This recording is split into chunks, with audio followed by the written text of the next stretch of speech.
En una noche helada del 30 de noviembre de 1874, en el Palacio de Blenheim, una majestuosa residencia ubicada en Oxfordshire, Inglaterra, nació Winston Leonard Spencer Churchill. Desde su cuna, rodeado por retratos de duques y héroes militares, el destino del pequeño Winston parecía ya entrelazado con la historia del Imperio Británico. Hijo de Lord Randolph Churchill, un político conservador de gran reputación, y de Jenny Jerome, una bella y carismática socialité estadounidense, Winston creció en un entorno de privilegio, pero también de cierta frialdad emocional. Su infancia fue marcada por la distancia de sus padres. Su madre, aunque adorada por él, estaba absorta en la vida social londinense. Y su padre, siempre ocupado y con una salud declinante, rara vez mostraba afecto hacia el joven Winston. Winston no brilló en sus primeros años académicos. Fue un estudiante rebelde y disperso. Sin embargo, desde pequeño desarrolló una pasión insaciable por la historia, la lengua inglesa y las gestas militares. Tras varios fracasos escolares, ingresó finalmente a la Real Academia Militar de Sandhurst, donde encontró por fin su vocación, el arte de la guerra. En 1895, con apenas 20 años, fue destinado como oficial del ejército británico a Cuba, donde presenció su primer combate como observador durante la Guerra de Independencia cubana. No solo empuñó las armas, sino que también escribió sobre lo que veía. Así comenzó una costumbre que marcaría toda su vida, ser testigo y cronista de su tiempo. De ahí pasó a la India, donde participó en la campaña del noroeste contra las tribus pastunes. Luego, en 1898, viajó al Sudán para unirse a la última gran carga de caballería británica en la batalla de Omdurmán, bajo el mando del general Kitchener. Churchill, con sable en mano, cabalgó contra los mahdistas y vivió para contarlo. Su obra La Guerra del Río se convirtió en un éxito editorial. Pero su momento de fama mundial llegó en 1899, cuando fue capturado por los Boeres en Sudáfrica mientras trabajaba como corresponsal de guerra para el Morning Post. Fue encarcelado en Pretoria, pero no se quedó allí mucho tiempo. En un acto audaz, escapó saltando un muro de la prisión y cruzó más de 500 kilómetros en territorio enemigo hasta llegar a la seguridad. Esa hazaña lo catapultó a la fama. Inglaterra encontró en Churchill no solo a un militar valeroso, sino a un héroe popular. Con esta fama en aumento, Churchill decidió lanzarse a la política. En 1900 fue elegido como diputado por el Partido Conservador. Sin embargo, su pensamiento independiente pronto lo llevó a cambiar de bancada. En 1904 se unió al Partido Liberal, en parte por desacuerdos con la política proteccionista de su antiguo partido. Durante los años previos a la Gran Guerra, Churchill ocupó cargos claves en el gobierno. Fue subsecretario de Colonias, presidente de la Junta de Comercio y ministro del Interior.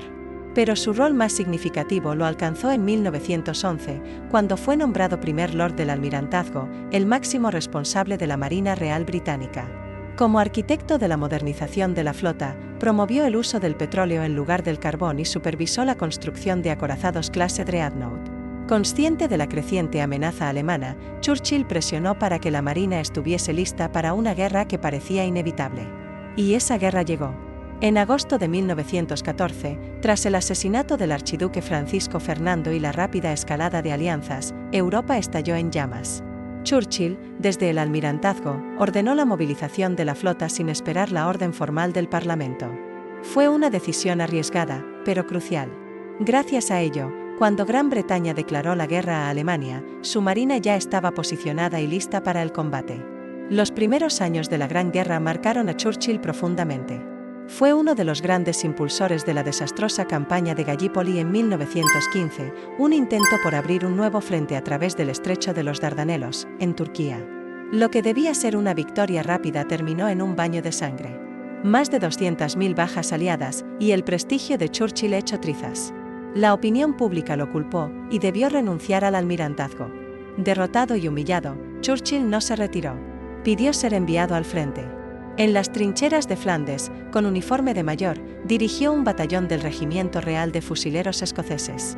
Bajo la lluvia, entre el barro y los obuses, el aristócrata reconvertido en soldado encontró un nuevo tipo de respeto.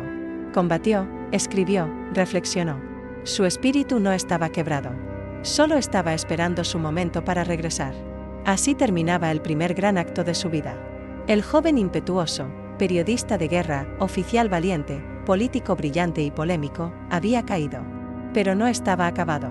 En lo profundo de las trincheras, Winston Churchill forjaba el temple que lo convertiría, años después, en el líder que desafiaría a la oscuridad. Tras su participación activa en el frente occidental, Winston Churchill volvió lentamente a la vida política. Para 1916, había sido rehabilitado políticamente y fue nombrado ministro de armamento por el primer ministro David Lloyd George. Su conocimiento técnico y su energía incansable ayudaron a mejorar la producción de armas durante los últimos años de la Gran Guerra. Con el final del conflicto en 1918, Churchill participó en las negociaciones del Tratado de Versalles. Fue un defensor de una línea dura contra Alemania, aunque también expresó preocupaciones sobre las duras reparaciones impuestas al vencido, presagiando, como pocos, que aquel tratado sembraba las semillas de un nuevo conflicto futuro. Durante el periodo de entreguerras, Churchill ocupó diversos cargos de gran responsabilidad. En 1919 fue nombrado secretario de Estado para la Guerra y el Aire y tuvo un papel central en el intento británico de intervenir en la Guerra Civil Rusa. Fue un ferviente anticomunista, convencido de que el bolchevismo era una amenaza para la civilización occidental. En sus propias palabras, debemos estrangular la serpiente en su cuna. Su estilo directo, a veces imprudente, y su determinación para aplastar a la revolución soviética lo distanciaron de muchos colegas. Pero Churchill siguió avanzando, moviéndose de un ministerio a otro. En 1921, como secretario de Colonias, participó en la reconfiguración del mapa de Oriente Medio tras la caída del Imperio Otomano. Su firma quedó plasmada en la creación de estados como Irak y Transjordania, decisiones que aún hoy generan debates. Políticamente, fue perdiendo influencia. En 1924, regresó al Partido Conservador. Fue nombrado canciller del Exchequer, es decir, ministro de Hacienda, por el primer ministro Stanley Baldwin. En esa función, Churchill tomó una de sus decisiones más controversiales, el retorno del Reino Unido al patrón oro.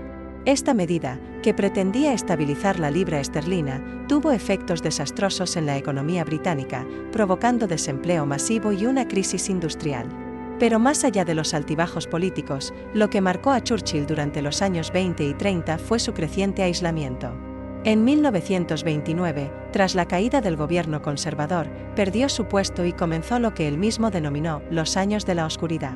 Durante esta etapa, entre 1929 y 1939, Churchill no ocupó ningún cargo ministerial. Muchos lo consideraban una figura del pasado, un dinosaurio político, incapaz de adaptarse a los nuevos tiempos. Su defensa del imperialismo, su oposición al sufragio femenino y su negativa a conceder la independencia a la India lo alejaron aún más del pensamiento moderno. Pero en estos años sombríos, Churchill no estuvo inactivo. Se dedicó a escribir, dar conferencias y construir una de las mayores bibliografías de su generación. Obras como La crisis mundial, donde analizó la Gran Guerra, y Marlborough, una monumental biografía de su antepasado, demostraron su dominio del lenguaje y su capacidad analítica. Y en el silencio del Parlamento, Churchill empezó a alzar su voz contra una amenaza que muchos ignoraban, el ascenso de Adolf Hitler en Alemania. Desde 1933, cuando Hitler fue nombrado canciller, Churchill comenzó a advertir sobre el rearme alemán, la expansión del nazismo y la debilidad de las democracias occidentales. Mientras el primer ministro Neville Chamberlain defendía la política de apaciguamiento, creyendo que podía evitar otra guerra mediante concesiones a Hitler, Churchill denunciaba cada concesión como una muestra de debilidad que solo envalentonaba al dictador. Cuando en 1938 Chamberlain regresó de Múnich proclamando «paz para nuestro tiempo», tras ceder los Sudetes a Alemania, Churchill fue uno de los pocos que no celebraron. De pie en la Cámara de los Comunes, pronunció una frase premonitoria: se les ofreció elegir entre la guerra y el deshonor. Eligieron el deshonor. Y tendrán la guerra. A pesar de su advertencia, fue ignorado. Inglaterra y Francia continuaron confiando en que Hitler respetaría sus promesas. Pero las sombras crecían. En marzo de 1939, Hitler invadió Checoslovaquia, violando los acuerdos de Múnich. Para Churchill, ya no había duda, la guerra era inevitable. Y finalmente, el 1 de septiembre de 1939, Alemania invadió Polonia. 2 días después, el Reino Unido declaró la guerra al Tercer Reich. La historia volvió a tocar la puerta de Winston Churchill. Pese a haber sido ignorado durante casi una década, fue llamado nuevamente al gobierno. El 3 de septiembre fue nombrado primer lord del almirantazgo, el mismo cargo que había ocupado en la Primera Guerra Mundial. La Marina fue puesta en alerta con un simple mensaje enviado a todos los navíos: Winston ha vuelto a bordo. La guerra apenas comenzaba. El viejo león, tantas veces descartado, se preparaba para su batalla más grande. Y esta vez, el destino le daría la oportunidad de liderar no solo una flota, sino a toda una nación en su hora más oscura. Con Europa ardiendo y la maquinaria de guerra nazi avanzando sin tregua, Winston Churchill regresó al escenario principal. El 3 de septiembre de 1939 fue nombrado primer Lord del Almirantazgo y rápidamente asumió el control de la flota británica con una mezcla de entusiasmo, dureza y una determinación que estremecía a sus subordinados. Pero todo cambiaría para siempre en mayo de 1940. Alemania había invadido Noruega, Dinamarca, Bélgica, los Países Bajos y estaba aplastando a Francia con una velocidad aterradora. La política de apaciguamiento de Neville Chamberlain había fracasado estrepitosamente y su gobierno se desmoronaba bajo la presión del Parlamento y de la opinión pública. El 10 de mayo de 1940, mientras las tropas alemanas entraban en los Países Bajos, Churchill fue llamado por el rey Jorge V y recibió el encargo de formar gobierno. Tenía 65 años. El Imperio Británico estaba en peligro. Europa se derrumbaba. Y él era el último muro que quedaba en pie. Ese mismo día, Churchill escribió en su diario: «Me sentí como si me dirigiera a mi destino, y todo mi pasado hubiese sido una preparación para esta hora y este juicio». Con una coalición entre conservadores, laboristas y liberales, asumió como primer ministro. Pocos confiaban en que resistiera. Los más pesimistas creían que Inglaterra no duraría más de unas pocas semanas. Pero Churchill no estaba dispuesto a rendirse. Apenas 5 días después, las tropas británicas y francesas quedaron atrapadas en Dunkerque, acorraladas por la Wehrmacht. Lo que parecía un desastre inminente se transformó en un milagro. Bajo el nombre clave de Operación Dinamo, más de 800 embarcaciones, desde buques de guerra hasta pequeños barcos civiles, cruzaron el Canal de la Mancha y lograron evacuar a más de 330.000 soldados. Churchill no lo celebró como una victoria. Sabía que era una retirada. Pero en uno de sus discursos más memorables, frente a la Cámara de los Comunes, pronunció palabras que resonarían por generaciones: lucharemos en las playas, lucharemos en los campos de aterrizaje, lucharemos en los campos y en las calles, lucharemos en las colinas. Nunca nos rendiremos. En junio, Francia cayó. Hitler parecía invencible. Italia se unió al eje. La Unión Soviética había pactado con Alemania. Gran Bretaña estaba sola. Comenzó entonces la fase más dramática, la Batalla de Inglaterra. Durante el verano y otoño de 1940, la Luftwaffe alemana lanzó una ofensiva aérea masiva sobre las islas británicas. Londres, Coventry, Liverpool y muchas otras ciudades fueron bombardeadas noche tras noche. Mientras las sirenas aullaban y los edificios ardían, Churchill recorría los refugios, hablaba con los heridos, dormía pocas horas y fumaba sus inseparables puros. Su voz, transmitida por la radio, era la voz de la resistencia. Y así, en otro de sus discursos célebres, pronunció: «Nunca en el campo de los conflictos humanos tantos debieron tanto a tan pocos».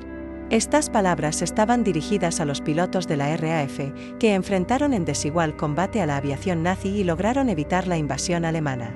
La figura de Churchill se convirtió en símbolo de la voluntad inquebrantable. Era rudo, a veces errático, impaciente y autoritario. Pero tenía lo que el momento requería: coraje moral.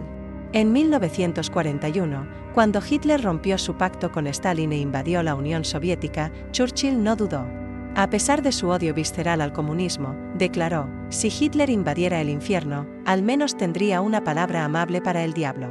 Así, el Reino Unido apoyó a la URSS, entendiendo que el enemigo común era el nazismo.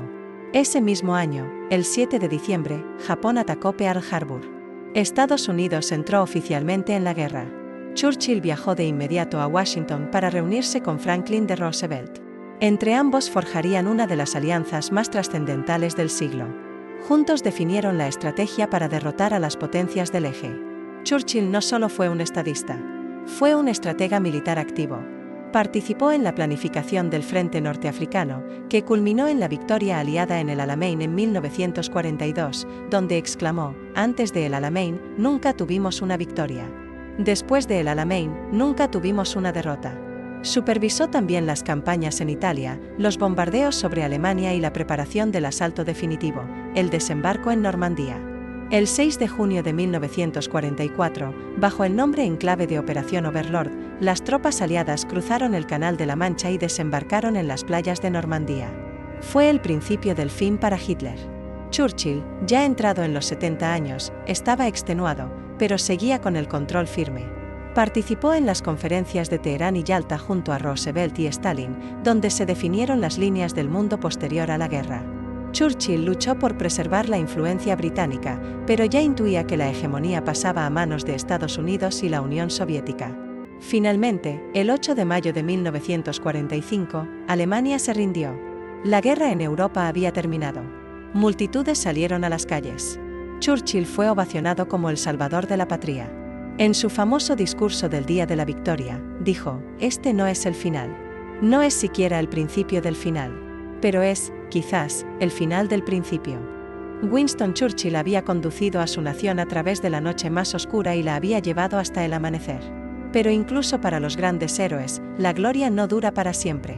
Lo que vino después fue una nueva batalla, más silenciosa, pero igualmente decisiva, la lucha por su legado político. Winston Churchill había guiado a Gran Bretaña en su hora más crítica, vencido a Hitler y defendido la libertad europea. Pero la historia, en su ironía, le reservaba una humillación inesperada. Solo 2 meses después del Día de la Victoria en Europa, se convocaron elecciones generales. Churchill, confiado en el reconocimiento del pueblo, lideró la campaña con la idea de continuidad y firmeza. Sin embargo, la sociedad británica, agotada por 6 años de guerra, deseaba un nuevo comienzo. El 26 de julio de 1945, los resultados fueron demoledores. El Partido Laborista de Clement Attlee obtuvo una victoria aplastante. Churchill, el gran vencedor de la guerra, fue rechazado por las urnas en tiempos de paz. En su casa de Chartwell, Churchill se recluyó. Aunque se sentía traicionado, aceptó el veredicto con estoicismo. Siguió como líder de la oposición y desde ese lugar ejerció un papel de observador agudo y crítico del nuevo orden mundial.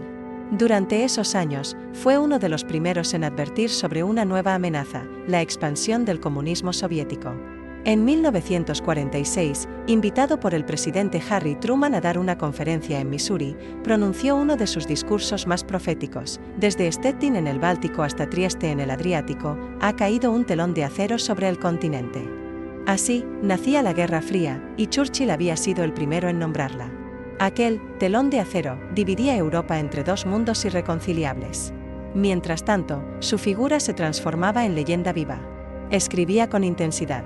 Sus memorias de la Segunda Guerra Mundial, en 6 volúmenes, alcanzaron un éxito internacional. En ellas, relataba no solo los hechos, sino su propia visión del conflicto, justificando cada decisión, cada batalla, cada sacrificio. En 1951, el pueblo británico lo devolvió al poder. Con 76 años, volvió a ser primer ministro. Pero no era el mismo. El vigor de los días de guerra había sido sustituido por un cansancio profundo. Su salud empezaba a resentirse. Sufrió varios pequeños infartos y su memoria comenzaba a fallar. Sin embargo, Churchill no se rindió. En su segundo mandato, trabajó por mantener la unidad del Imperio británico, cada vez más fragmentado por los movimientos de independencia. Luchó por evitar la proliferación nuclear y abogó por una reconciliación europea, que sentara las bases para lo que hoy conocemos como la Unión Europea. En 1953, le fue otorgado el Premio Nobel de Literatura, no solo por sus memorias, sino por toda su producción escrita. Era un reconocimiento a su pluma brillante, cargada de humor, fuerza y profundidad. Ese mismo año, la reina Isabel II lo nombró Caballero de la Jarretera, el honor más antiguo de la monarquía británica. No obstante, el peso de la edad se volvía insoportable. En 1955, comprendiendo que ya no podía liderar con efectividad, presentó su renuncia. Fue su última gran decisión política. Cedió el puesto a su protegido, Anthony Eden, y se retiró discretamente a su residencia en Chartwell. Pero su retiro no fue silencioso. Incluso fuera del poder, Churchill era una figura reverenciada. Líderes del mundo entero lo visitaban. Seguía escribiendo, pintando, una de sus grandes pasiones, y reflexionando sobre el futuro de la humanidad. Aún encendía su puro con una mirada desafiante, aunque cada vez con menos frecuencia. En lo íntimo, sentía el paso del tiempo como un enemigo invencible. Sus frases célebres seguían recorriendo el mundo, como aquella que había pronunciado años atrás: "La historia será benigna conmigo, porque tengo la intención de escribirla yo mismo". Y lo hizo. Con disciplina feroz, dejó escrita no solo su versión de la guerra, sino también biografías históricas, ensayos políticos y discursos inmortales. Su pluma era, para él, otra forma de combate. Su legado comenzaba a cristalizar. Era ya un símbolo, un coloso del siglo XX. Pero su cuerpo, como un viejo barco de guerra, comenzaba a oxidarse. Los últimos años los pasó en soledad relativa. Chartwell se convirtió en su refugio. Allí paseaba entre las flores, pintaba paisajes y recordaba los días en que, con una sola frase por radio, había levantado el espíritu de toda una nación. Y sin embargo, en lo profundo, sabía que su lucha aún no había terminado. Había visto nacer y extinguir imperios. Había presenciado 2 guerras mundiales. Había combatido en trincheras, en cámaras parlamentarias y en los pasillos de la diplomacia. Era un soldado de la historia. El león dormía, pero aún rugía en los corazones de los hombres libres. Después de su retiro en 1955, Winston Churchill vivió como un gigante dormido, venerado pero alejado del centro de las decisiones. A sus más de 80 años, ya no era el guerrero de voz atronadora que enfrentó a Hitler, ni el político incansable que recorrió medio mundo entre guerras y parlamentos. Pero seguía siendo, sin duda, el símbolo más reconocible del siglo XX. Pasaba los días en Chartwell, su querida residencia de campo en Kent, donde escribía, leía y pintaba al óleo. Los cuadros que allí produjo, campos franceses, paisajes italianos, estanques tranquilos, eran como ventanas a una paz que jamás pudo encontrar en la arena política. Pintar era, para Churchill, una forma de terapia. Decía que cuando la guerra le robaba el alma, el pincel se la devolvía. Pese a su retiro, fue invitado por los más altos dignatarios del mundo. John F. Kennedy lo nombró ciudadano honorario de los Estados Unidos en 1963, un honor rarísimo que solo él podía recibir en vida. Ya no hablaba en público, su voz estaba apagada, pero su presencia seguía causando una profunda reverencia. Sus últimos años estuvieron marcados por una lentitud creciente, pequeños olvidos, confusiones y lapsos de memoria que afectaban hasta sus más simples rutinas. La familia lo protegía, y el Parlamento, con respeto, nunca permitió que se cuestionara su legado. Muchos sabían que estaban presenciando los últimos pasos de un titán. El 15 de enero de 1965, sufrió un derrame cerebral severo.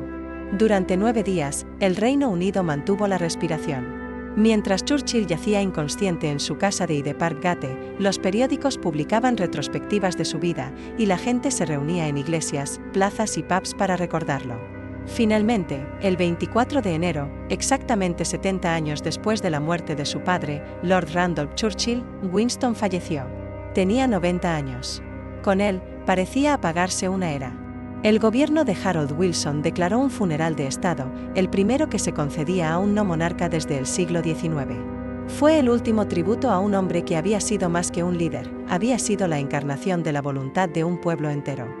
El 30 de enero de 1965, más de 112 naciones enviaron representantes. Asistieron reyes, presidentes, generales y antiguos adversarios. El ataúd fue llevado en un carruaje tirado por caballos a la Catedral de San Pablo. Millones de británicos lo vieron por televisión. Las calles de Londres estaban silenciosas, cubiertas por banderas y coronas. Después del oficio, su féretro fue transportado por el Támesis en una barcaza. Al pasar frente a los muelles, las grúas del puerto, operadas por obreros, se inclinaron en señal de respeto. Fue un gesto sencillo, pero estremecedor. El mundo obrero saludaba al hombre que los había defendido en la hora más oscura. Luego, un tren especial lo llevó hasta Bladon, en Oxfordshire, donde fue enterrado junto a sus padres. En su lápida, sencilla, puede leerse su nombre, sus fechas, y nada más. El león había muerto. Pero su rugido perduraría por siglos. Porque Winston Churchill fue más que un primer ministro, más que un estratega, más que un escritor. Fue el hombre que, cuando todo parecía perdido, dijo no. El hombre que caminó entre ruinas con el sombrero de ala ancha y el bastón, mientras los escombros humeaban a su alrededor, y que levantó la voz para que el mundo no se rindiera. Su legado vive en los discursos que aún se estudian, en los libros que escribió, en las libertades que ayudó a preservar. Su figura, con el puro en la boca y el gesto adusto, sigue siendo un símbolo universal de resistencia, coraje y determinación. Cuando los tiranos asoman, cuando las democracias vacilan, cuando la duda amenaza a las generaciones futuras, su voz aún parece resonar: nunca te rindas. Nunca, nunca, nunca. Así termina la historia del hombre que desafió al siglo y lo moldeó con sus palabras y su voluntad de hierro. Winston Churchill, guerrero, poeta, profeta de su tiempo. Su memoria, como el eco de un disparo en la historia, jamás se apagará.